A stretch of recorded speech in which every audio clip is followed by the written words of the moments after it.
इतकी सुंदर गौराई आणि इतकी सुंदर गौराईंपुढं छानपैकी गाणी खेळले गेल्यानंतर आपल्या गौराईची तर दृष्ट काढलीच पाहिजे ना. चला मग आता आपण गौराईची छान दृष्ट काढूया. मी बघ काढी दृष्ट भक्तीच्या मोरणीची, ला ला ला लावी बोट माझ्या गौराईला. आता ना छानपैकी इकडे गौराईची दृष्ट काढून झाली, खेळ खेळून झाले आणि या दोघींनी आनंदाने फुगड्यासुद्धा घातल्यात. ते तुम्ही आपल्या शॉर्ट व्हिडिओमध्ये नक्की आवर्जून बघा.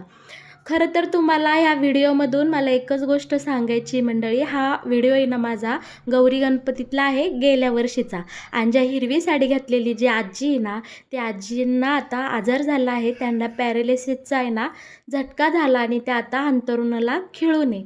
मला तुम्हाला सांगायची एकच गोष्ट आहे की आपल्या आयुष्यातला येणारा प्रत्येक दिवस तुम्ही आनंदाने जगा, आनंदाने गाणी म्हणा, जगता येईन तेवढा आनंदाने जगून घ्या. कारण कुणाच्या वाट्याला पुढे जाऊन नक्की काय दुःख वाढवून ठेवलं आहे ते आपण सांगू शकत नाही. आणि हा व्हिडिओ बघताना खरोखर डोळ्यामध्ये आमच्याही पाणी येतं. ती आजीबाई इतक्या स्वभावाने छान आहेत ना, गावातला येणारा जाणारा प्रत्येक माणूस त्यांच्यासाठी हळहळ करतो. कारण त्या कधीही घराबाहेर आल्या ना, कधीही कुणाला त्यांनी कधी दुखावलं नाही किंवा वाईट वक्त बोलले नाही. माझ्या लग्नाला आज 5 वर्ष झाली, पण 5 वर्षामध्ये त्यांचं आमच्या घरी येणं जाणं आहे. आणि त्या दुसऱ्या आहे ना केशरी कलरच्या साडीवाल्या, त्या माझ्या सासूबाई आहे. माझ्या सासूबाईंची ती खरोखरच खूप चांगली मैत्रीण आहे. आणि दोघीही अगदी आनंदाने मनमुराद गेल्या वर्षी गौरी गणपतीच्या सणाचा आनंद घेत होत्या. आणि यंदाच्या वर्षी आमची लोकवाई अंथरुणाला खिळलेली आहे. खरंच ही गोष्ट सांगायला खूप वाईट वाटतं. त्यामुळं मंडळी आपल्या आयुष्यात येणारा प्रत्येक दिवस आनंदाने जगा, छान मस्तपैकी एन्जॉय करा. माझ्या लाडक्या तायांनो, अजिबात कुणाशी तुम्ही मतभेद, अजिबात मनामध्ये कुणाच्या कटुता ठेवू नका.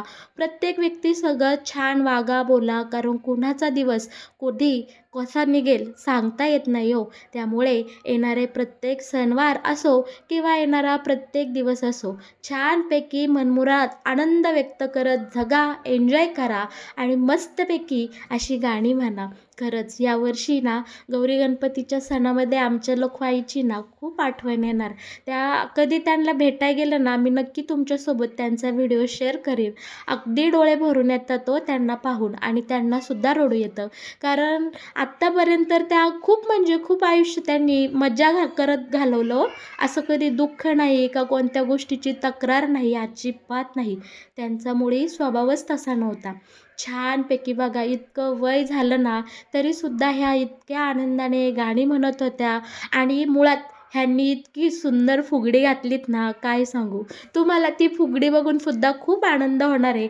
जवळजवळ या दोघींनी 70-75 आरामात क्रॉस केली असणार आहे. कारण त्यांचं वयच ते सांगून जातं.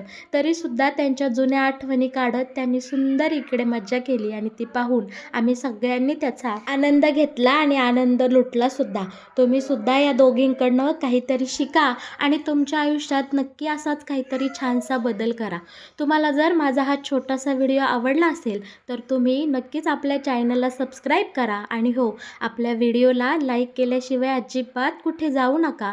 माझा चॅनल नवीन आहे आणि मला तुमच्या सगळ्यांच्या प्रेमाची, आशीर्वादाची नितांत आवश्यकता आहे आणि मला माहिती आहे की तुम्ही सगळेजणं माझ्या लाडक्या ताई, दादा, भाऊ, छोटे छोटे चिमुकले, ज्यांनी कुणी हा आपला छोटासा व्हिडिओ पाहिला असेल ते सगळे माझ्यावर भरभरून प्रेम कराल आणि तुमच्या आशीर्वादाद्वारे माझ्या चॅनलला सबस्क्राईब नक्की कराल.